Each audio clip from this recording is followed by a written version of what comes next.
Hello guys, good evening. Welcome po sa part 2 ng ating POS JST demonstration. So at this point po, ang i-demo ko po sa inyo is yung ating cashier interface and functionalities. Okay. So hindi ko na patatagalin, didiretso natin. So dito po, meron po tayong dalawang interface. So meron tayong payout list and paid order as of 2020 December 2. So, dito po sa ating payout list, dito po natin nakikita lahat ng mga sinubmit na orders ng ating receiving orders. So, every time na may sasubmit sila, dito po yun pumapasok. So, kung makikita nyo po, ang pagkakasunod-sunod nila, so yung pinakaunang na-submit na order, siya po yung nasa itaas. So, ang gagawin mo naman bilang cashier, so ang una mo talagang ipa-payout is yung nasa pinakataas. So, yun po yung proper process. And then, so dito po sa ating payout list, ang makikita po nating information dito is yung transaction number. Ito po. Yung name ng ating customer. Yung waiting of order. So, may number po tayong nilalagay doon sa receiving order. So, ito po, ipapakita ko po yung dito. So, dito po siya makikita. Ito, waiting of order. Then, yung total item na nakapaloob sa transaction na yon. At yung total value ng transaction. Yan. Then, i-click niya po itong payout. Lalabas na po yung receipt. So, dito naman po sa receipt, ang nilalaman po nito is yung name ng pharmacy or ng store. So, dito po natin yan ilalagay. Then, yung printed date. Ito po. Tapos, yung number ng customer, yung WOO, yan, number 1. Itong 164 po that is generated from system. So, ito po ay ka-164 transaction. Ganyan po yan siya. Next po is yung cashier stop name natin, yung assign on that time. Ito po, ito. Ay, sorry. Ito lang. Yan. Then next is yung transaction number natin. Ito. Now, next, dito tayo sa information or info na nakaprint sa receipt natin kung ano mga item yung binili ng customer. So, meron tayong items. Under sa items is yung medical. Yan yung name ng item and yung size niya. Tapos, sa quantity naman, so meron tayong 10 pieces. Okay. Tapos, yung price ng item and yung subtotal niya. So, yung subtotal po, ito yung total, subtotal computation ng price ng item at kung ilang piraso siya. Yan. So, 12 times 10, 120. Ganyan po yan. Then, next po sa baba. So, meron po tayong next information dito. Meron tayong total quantity. Kung ilang item ang nakapaloob sa transaction. So, meron tayong 10 medical plus 8 palmolive. So, kaya may total tayo na 18. Next is yung total amount. So, total amount po, yan po yung total ng presyo or babayaran ng ating customer. So, meron tayong subtotal dito na 120 plus 48. So, that is a total of 168. Next is, meron po tayo ditong cash receipt. Ito po yung na-receive natin sa customer na pera. So, may na-receive tayo na 170 pesos. So, meron din po tayong change dito. Sukli ng customer. So, kung makikita nyo naman po, 168 170 minus 168. So, may change siya na 2 peso. Okay. Tapos, sa baba po, makikita nyo po dito sa last part, ito po yung note. The note says that this report is generated from a JSD POS machine and not recognized as an invalid official receipt. So, kasi hindi po siya registered sa BIR, pero if gusto nyo po siyang i-register sa BIR, okay lang din po. So, papalitan na lang natin to ng BIR number para ma-identify nila na valid siya as a BIR receipt. Okay. Next is, click na natin yung paid. So, pag-click ng paid, yun, lalabas yung printing form. Yan siya. So, kung mapapansin nyo po, medyo malapad. May mga margin spacing pa sa labas. Kasi nga po, yung gamit nating format dito is OneNote for Windows. So, wala po tayong na-set up dito na receipt printing.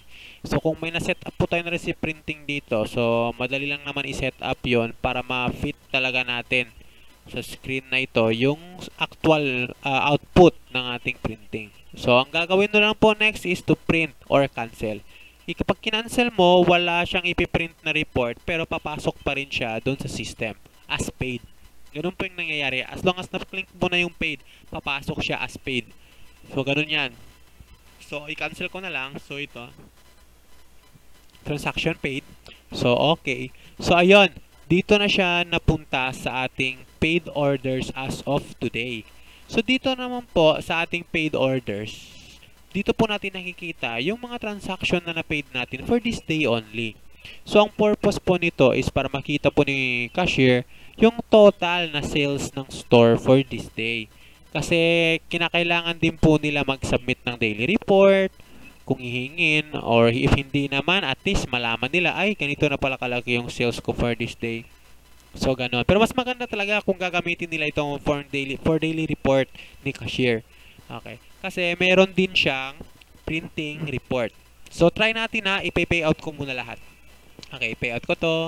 Then paid. So ika-cancel ko lang. Hindi ko na i-print kasi wala tayong printer. So ito namang isa, paid, then cancel lang. Okay. So ito, wala nang laman si payout list, andun na lahat kay paid orders. Pag andun na kay paid orders, that is only countable as as sold na. So sold na to pag nandito na. Okay. So ngayon, ang mangyayari is meron tayong ditong details, meron din tayong print report. So simulan natin sa details. Okay. Sa details naman is, for example may mga purpose din kung bakit ko nilagaw ito. Kasi pwede mong makita, so yung ano yung nilalaman ng transaction na yon, like ito, so details, ay ito pala yung mga binili ng customer na to. Okay, ito yung total price, nakikita mo, and pwede mong i-reprint yung resibo niya. Pero may difference sila, ha? Kasi dito, pag galing na kay paid orders, ang may reprinting receipt na nakalagay. Tapos reprint na yung button. So ma-identify talaga na reprint na lang yung resibo. Ibig sabihin, may na-release na naunang resibo, tapos ito, request for reprinting na lang to. So, depende na kung i-acknowledge nyo yung reprinting or yung original receipt. So, ito naman kasi para in case na mawala ni customer, then kailangan talaga niya ng resibo para sa sino nagutos sa kanyang bumili. So, pwede nyo pong i-reprint para may pakita din po siya doon. Okay. So, cancel natin to ha. And dito po tayo sa print report. So, click natin yung print report natin.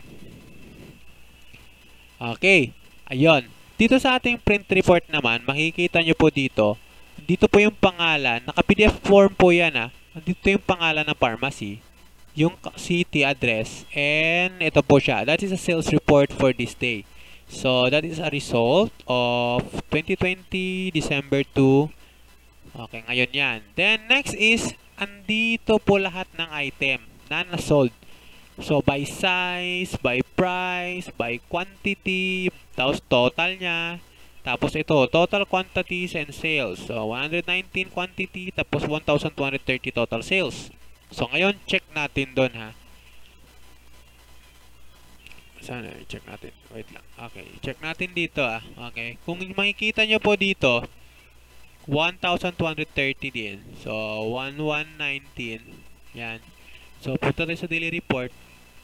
Yun, kompleto. Sakto siya. Ngayon sa pinakababa naman, kung makikita nyo po, meron dito pangalan ng cashier. Yan, position niya. Pipirma na lang siya dito. Tapos, isasubmit niya na kay sir. So, ipiprint muna bago siya pipirma. Okay. So, yan. So, ito po yung daily report na yan. Na yung balik tayo dito. So, dito naman, okay na. So, I think wala na. Yun lang ang functionalities ng cashier. So, napakadali lang. Magre-receive lang siya ng order. Then, makikita niya yung total sales niya for that day. Print siya ng report. Tapos na yung trabaho ni cashier. Okay, so that's all. And have a good night. And see you on the third part kung saan i-explain ko po yung functionalities and features ni inventory. So, medyo mahaba-haba pagdating kay inventory kasi medyo marami-rami yung function niya. Okay, that's all po. Have a good night.